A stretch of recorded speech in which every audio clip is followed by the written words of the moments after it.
I know the video started, but where's Jimmy? Hi. If anyone from the Verizon company is watching, I would like to wish you the happiest of holidays, and I also hope you and your families die in a fire. 2, 3, 4. Do do do do do do do do do do do do do do. Boo doo boo boo boo boo boo. It's Wednesday. I'm in love with wishing evil on people. Hi. Ha ha! This is take two because I was entirely too angry for the first one. Why should I be angry? It's new comic book day. So here are this week's, what is it? Picks of the week. um, there are 53 Wednesdays in this year, just like 2020, am I right? But at least that means there's an extra week of comics, I guess.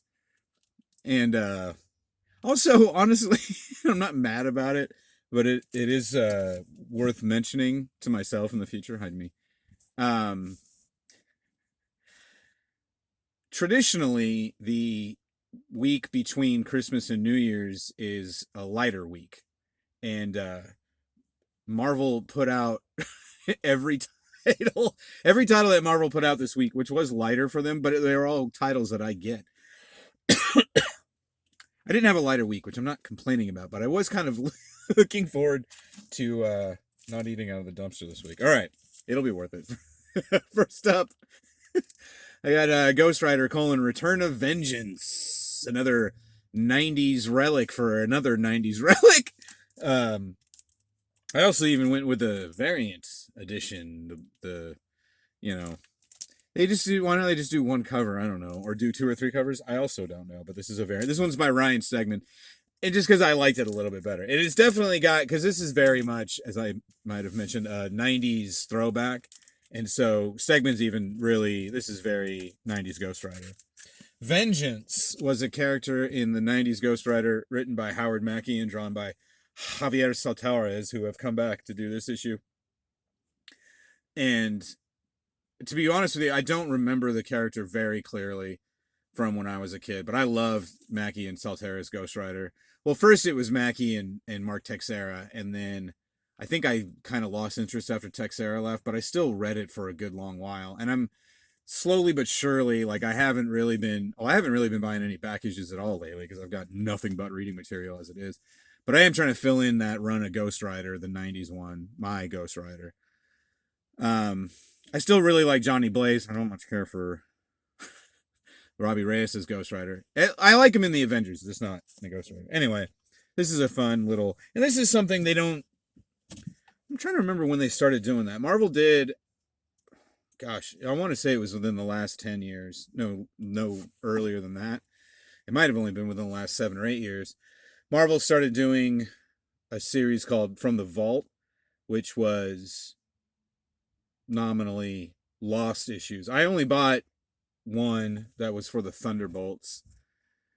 There was a couple others, as like an old Tom DeFalco Thor. I think they were all scripts that had been written back in the 80s slash 90s and then just never got drawn, or they did get drawn and they just got shoved in a drawer somewhere. So they hauled them out and dust them off. I don't remember if, because this is all new. I don't think these guys are just reprinting this from, not that the creative team would have anything to do with the printing of it. You see what I'm saying? And they're not, I don't know, man. There's a very, comic book collectors especially, and especially in superhero comics, are very nostalgic. And, we tend to buy the stuff that we enjoyed as children because we're still chasing that feeling of not living in the adult world. And it's, sometimes it's good, sometimes it's bad. Like, I think they did one for Thunderstrike, which I loved Thunderstrike when I was a kid. And then I read the new one. They had one that and it was like, they did a similar thing with the Howard Mackey Ghost Rider where they did issue number 94, like 25 years after issue 93 had come out. So they did a Thunderstrike. I think it might have even been a mini series, a limited series, written by Tom DeFalco, who was editor-in-chief for Marvel for a long time. And he also wrote a lot. And he wrote Thunderstrike, and Thunderstrike is terrible, as it turns out. Thunderstrike was kind of a new Thor. There was a guy named Eric Masterson, who I believe was a construction worker, and he somehow got the power of Thor. I think it was one of those things where Thor was no longer worthy, so this some dude, some Nordic construction worker from Brooklyn picked up the hammer. And then he was Thor for a minute or something, and then Odin was like, I'm going to give you your own, like I gave to Beta Ray Bill so Thor doesn't wet himself. And he became Thunderstrike, and they gave him his own book, and I read every issue. It was one of those things, too, where, like, if Marvel in the early 90s would start number one, I would always buy it because it was a number one, and then I would usually read the first, arc. And if I liked it, I would keep it, and I usually liked it, even if it was crappy. So I guess what I'm saying is I'm looking forward to reading a crappy book for free. I don't know what I'm saying, to be honest with you. Also, this week I got King Size Conan number one. This actually came out last week, but it ran out of copies before I had a chance. And so I grabbed this one up. It seems pretty straightforward, oversized Conan issue. It's the 50th anniversary of Conan at Marvel. Conan as a character is almost 100 years old. It's featuring Roy Thomas, Kevin Eastman, Stephen Estenite, I don't know who that is, Chris Claremont, Kurt Busiek, Steve McNiven, Jesus Saiz, Roberto De La Torre, Pete Woods, and more in a savage celebration. So, like, Roy Thomas, putting him at the top is smart, because I've always thought of the many things that Roy Thomas did in his time at Marvel Comics, the many, many things, I've always thought his Conan stuff was his best and also his most underrated. Everybody loves his Avengers run, and that is during the Kree Skrull War, so that's obviously a good run. His X-Men run I really don't like at all. And he was like editor-in-chief for, throughout the 70s, I want to say, most of the 70s. And the first guy to really hate Stan Lee after the fact. And but yeah, his Conan stuff was always great. I wish they'd gotten Barry Windsor Smith. These are all, looks like, writers too, so maybe there are. Take a look at that. Kevin Eastman, I don't know, has ever written any Conan stuff. Oh, he wrote and drew this story, though. Okay, those were all the... Oh, right, okay. Steve McNiven, Pete Woods, Roberto De La Torre is an artist, right? Oh, okay. So, yeah, this should be fun. Thomas and McNiven, that's a good team. Like I've said, I'm sure I mentioned before, I really like Conan, but I also can only do, like, sword and sorcery stuff in small doses, so something like this is perfect. In fact, if they would start putting out, like, digest Conans again or something like that, that would be really cool. Or put Jason Aaron back on the regular series. And then finally this week, I got Jenny Hex number one from the Wonder Comics imprint of the DC Comics publisher. This is a special. So I'm assuming it's just a one-shot. It's written by Magdalene Visaggio, who's been really taken the industry by storm since she first started, I want to say, like in the early teens, mid-teens, perhaps, of this decade, or this previous decade. And I've not, aside from she's done a handful of one-shots for Marvel, and I've read those, and I don't remember them very well. I looked at her bibliography, and most of her stuff is indie stuff, and a lot of her stuff is very, from as near as I can tell, has very much a queer agenda, which is obviously great, but it doesn't necessarily, I'm an ally, I would say, but when it comes to just my normal reading material, I'm not seeking out a lot of lesbian books as it happens. I know I look like the sort of guy who might do that sort of thing, but no. That's really neither here. That's just my way of saying I'm too thick to have read a lot of Magdalene Visaggio's work, even though I've heard a lot of good things. To be frank with you, aside from the queer stuff, she also tends to do more sort of fantastical things, which also don't really, pretty queer, also don't really appeal to me. But this is a Western, at least a somewhat science-y fiction-y Western. I don't know this character at all. I'm assuming she's a descendant of Jonah Hex, who is one of my favorite comic book characters, period, especially for DC. So from the pages of Young Justice, which I've never read, not even in any previous iterations that I'm aware of. Oh, you know what, now that I'm thinking about it. So I think I should have looked this up. I looked up things on the other two. Wonder Comics, if I'm not mistaken, was a 5th week book that came out like 12 or ish. Oh, geez, maybe even like at the beginning. Yeah, it might have even been like 01, 02.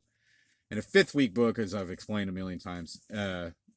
But who's, I mean, I can explain it to this box. Box, would you like to know what a 5th week book is? These people don't need to know. A 5th week book, Bud Light box that I've kept my correspondence in since I was 19, is a thing that I don't know if outside of the comic book store that I worked in was a real thing. But we called any book that a publisher, usually Marvel or DC, would put out, like a 5-issue miniseries in 1 month, because there were 5 Wednesdays. So they're just like, we'll just crank out an extra thing, another cash grab. But they could end up being a lot of fun. Marvel would do a lot of what ifs that way, and those are always fun. So Wonder Comics was something they did, I want to say, in the early it might have even been 2000. Maybe this is, or 2001. Maybe this is like a 20-year thing.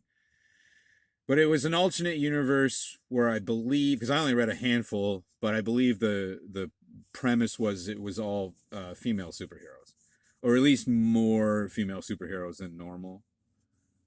Or maybe there was a bunch of different alternate universes, and that was one of them where they were all women, something like that.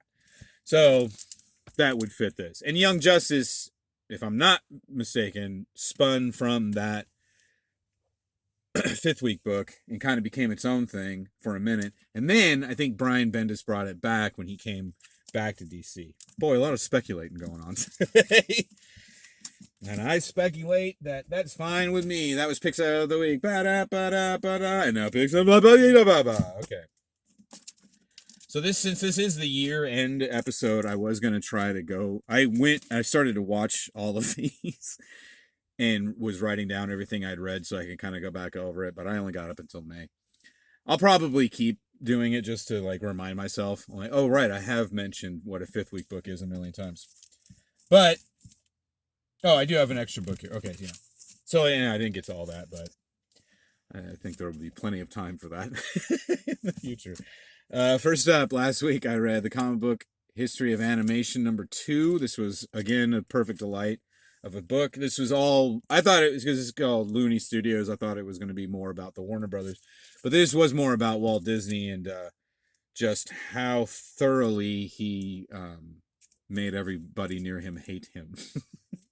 It's really, I knew some of that stuff. In fact, when I was in 5th grade, I wrote a report on Walt Disney. We all had to, that was like, you have to write a famous person's report or something like that. It was like a big deal. They told us about it on the first day of school. I thought I did okay for, that's how I got through school in general, was doing everything the night before, but it worked out. But, obviously I was reading like kids' biographies of Walt Disney, and so it did not really, and also history is written by the winners. But yeah, Disney screwed a lot of people, but he was really good. That's another thing that the book makes clear, is that his business practices were terrible. I mean, it's not like, I think even of the time, Disney was anti-Semitic, like more than normal. Obviously they're not going to include a lot of that sort of stuff in a kid's book, but the stuff that's really, honestly, even more than the blatant Nazism, is just how much the guy had a real vision, obviously. And if you'd be able to go back to the 1929 or whatever and say, hey man, one day there's going to be a multi-billion-dollar conglomeration with your name on it, and you'd be like, yeah, I know. But he would stop at nothing to achieve that. And that's where, and then also just putting his name on everything, which even as a little kid, I was like, he's not drawing all this shit, is he? That's another reason I like the Warner Brothers more, because it seemed more like a collaborative effort. Even the name of the studio had more than one guy in it, Whatever. I have also, I brought that up. I showed that to you guys last week because I've been watching a lot of that Dave Lee Down Under, and typical for me, I've already kind of lost interest. But there's still, if you haven't watched his cartoon Evolution, or Evolution, as he says his Australian voice, highly recommended. Dave Lee Down. Also, last week I read Grendel, Kentucky, #4. I only realized after I showed this last week that this is a Marvel Comics reference. Acts of Vengeance, ACTS, was a storyline in the early 90s, I was going to say 90, maybe 89 into 90. But yeah, great book. And as I think I was giving a Beowulf lesson on this last week, because I don't think I had mentioned that before. Very Beowulf ending. And if I didn't talk up Tommy Lee Edwards' art in this series either enough, I should be ashamed of myself. But I don't have a whole lot to add to it. It was just kind of the end of the story. It did feel like there would be more forthcoming, I hope, but who can say? Speaking of more forthcoming, This is Maestro number 5. This is the final issue of this series, but there's already a new. He's going to do another mini that apparently takes place right after it, which makes me think again, and I obviously put a lot of thought into this sort of thing. Yeah, Maestro Warren Pax debuts on January 20th with a different artist. Maybe that's why. I don't know. When I was a little boy, comics came out monthly. And, you had your Hulk title, you had your X-Men title, you had your Spider-Man title. And then if a character got big enough, they'd get a second title. So you'd have Amazing Spider-Man and Peter Parker the Spectacular Spider-Man. And then eventually Web of Spider-Man. And that's something similar with X-Men. You had Uncanny X-Men, and then you had X-Men, blah, blah, blah, blah, blah. Nowadays, though, it seems like well, actually, I don't think there's any seams to it. For a long time now, trade paperbacks have been the main thing that sell, because you can put those in Barnes and Noble, and then your average consumer doesn't have to expose themselves to the sorts who are in a comic book store. So those started, and plus they were a complete story. It was less work. And even though part of the fun of comic book collecting is the work of collecting, the work, going to digging through bins and stuff like that, I get it, it's not everybody's thing. Some people just want to read the story. So that's how they do it now. So this will be collected into one trade, and then Warren Pax will be collected into the second trade. And why don't they just do it as a regular Maestro series? I don't know. I think it's purely marketing and kind of psychological in that sense. But I guess I'm not complaining, because this means we get more Maestro stories. Because like I was saying last week, this book spins out. I mean, there was only 2 issues of the original series. Future Imperfect was a 2-issue prestige series, which meant they were longer issues. So, I want to say it's like it's about a trade paperback size story, but this will probably be even longer. And then there'll be a 3rd volume, like I'm saying, when the next one comes out. I guess since they're also, I honestly know what the hell I'm talking about. I'll shut up now. It's just, I I have been noticing this more and more. I guess I haven't been noticing it more. I just keep noticing how different things are from the past. Well done, Jim. Thank you for saying that. I didn't show this to you guys last week, but I wanted to show you to you this week. This is Darth Vader number 8. This has been an incredible series, and I don't feel like enough people are talking about it. In fact, I want to say this is the 3rd Darth Vader series they've done since Marvel took the Star Wars property, and they've all been incredible, and no one ever seems to be talking about them. Frankly, I'm the only person I talk to about comic books for the most part, but yeah, nobody at the shop. I mean, Warren, the owner at the shop, I don't think he told me today, doesn't he? He hasn't read DC in months, mostly because they screwed him on the whole distro thing this year. But I get the feeling he certainly probably doesn't read as much as I do. He has a business to run. I'm done to sit around and read funny books all day. The reason I bring this specific issue up, though, is because this got very surreal. It's just something I really like when Star Wars does. It's written by Greg Pak, who has been just I've never read anything by Greg Pak that I was like, eh. He wrote for the Hulk for a very long time. That was how he kind of cut his teeth. That's how I got into him. And then he started writing other Star Wars stuff too, I want to say. Did he write the Poe Dameron? No, that was Charles Soule. But he's also written, he had a book that I can't remember now. It was a giant robot book from a couple years ago that I really liked. I'm really bummed I can't remember the name of it. Kids don't do drugs. He also is writing all the Atlantis Attacks stuff and Agents of Atlas stuff from Marvel these days, because those are all those books. He's kind of, I don't know if he's done it or if it just kind of happened that way, but those books have become very much the Asian representation for Marvel.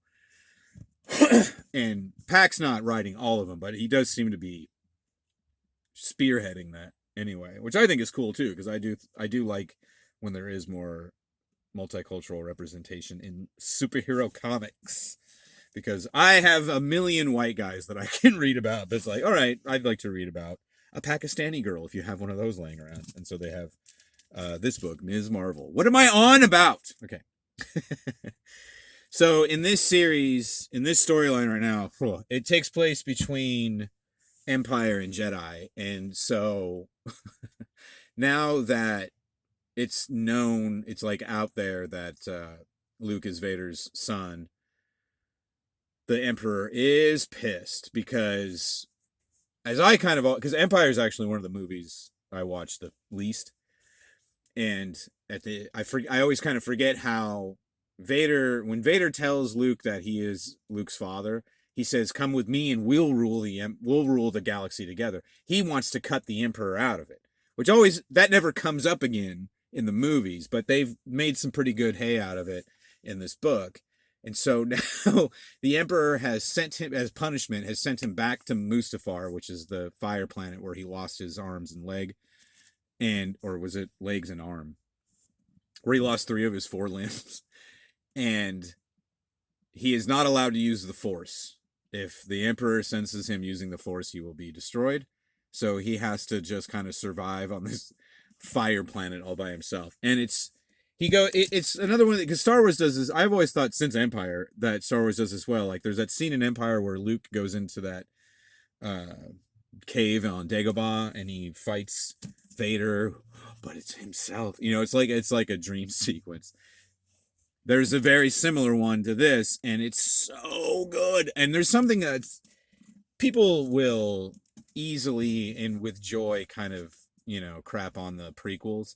And I don't defend the prequels that much because, for one thing, it's a movie franchise. Nobody needs me to defend it. But for another, they're not that great. I enjoy them. I'll watch the prequels. I don't give a fuck. I've probably watched Phantom Menace more than I watched any of them just because it was older. I like them. Are they good? No. But what I do like about the prequels and the fact that they exist is that now writers get way more into the psychology of Darth Vader because now they know his whole backstory. Before, I don't remember it ever really coming up.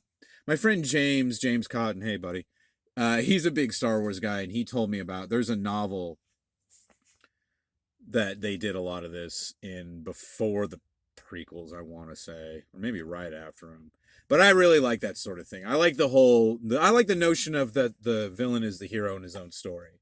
And so this book definitely makes Vader into the hero, but he's also clearly one of the most evil presences in the galaxy. So it's really fun to see Greg Pak do stuff. Greg Pak especially. I think Charles Soule might have written it for a while too.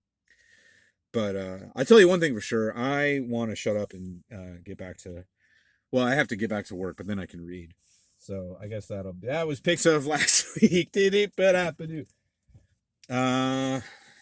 think that's everything. For 2020, that's a wrap, everybody. Go ahead and pop the champagne. Right into your face. That was mean to the invisible guy. We'll see you next year, all right? Sorry, I was very mad at myself. 3, 4, beep, boop, bop, boop, bop, boo. Hi, how's it going?